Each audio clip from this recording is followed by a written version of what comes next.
السلام علیکم ناظرین، آج کی ہماری ویڈیو مثنوی کتب مشتری پر ہے اور موضوع بحث کتب مشتری کا اصل واقعہ ہے۔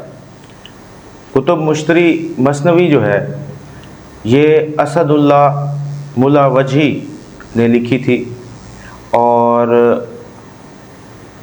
گولکنڈہ کی پہلی طبعزات مثنوی تھی۔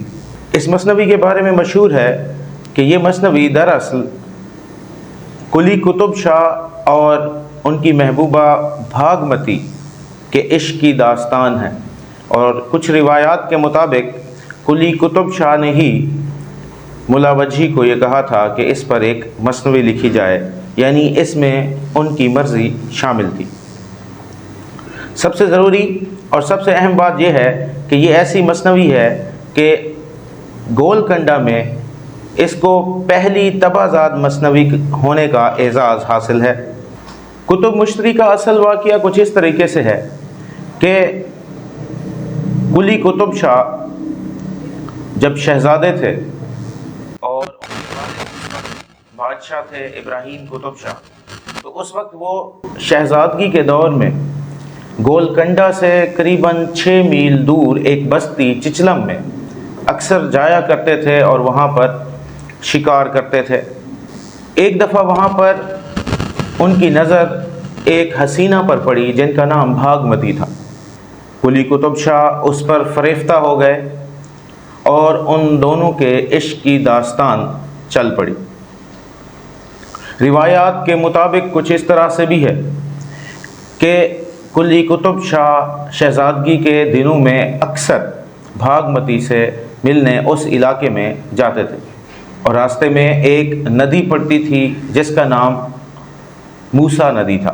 ایک روایت کے مطابق وقت مقررہ پر جب شہزادہ قلی قطب شاہ اپنی محبوبہ بھاگمتی سے ملنے اس علاقے میں گیا تو راستے میں موسیٰ ندی میں بہت زیادہ طغیانی آئی ہوئی تھی اور اس کی وجہ سے ندی کو پار کرنا محال تھا، لیکن عشق کا بھوت سر پر سوار تھا، اس لیے انہوں نے اپنا گھوڑا اس ندی میں ڈال دیا اور مشکل سے ندی عبور کی اور اپنے محبوب سے جا ملے۔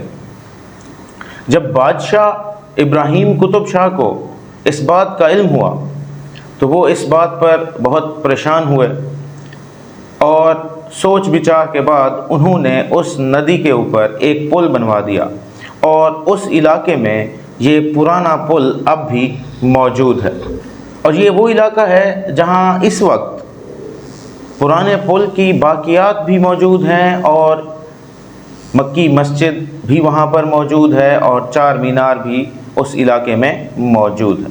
شہزادہ قلی قطب شاہ جب بادشاہت کے منصب پر فائز ہوئے تو انہوں نے اپنی محبوبہ بھاگمتی سے شادی کی، اور شادی کرنے کے بعد اس وقت کے رواج کے مطابق ان کو مشتری کا لقب عطا کیا گیا، اور ان کے نام پر اس علاقے کو جہاں پر وہ اپنی محبوبہ سے ملنے جاتے تھے بھاگ نگر کا نام دے دیا۔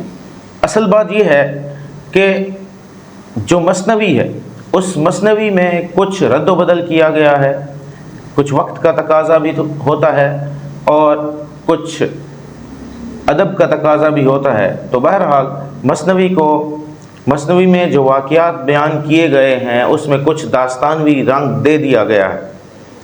یہ اصل واقعہ تھا۔ انشاءاللہ اگلی ویڈیو میں ہم مثنوی کا خلاصہ پیش کریں گے آپ کے سامنے۔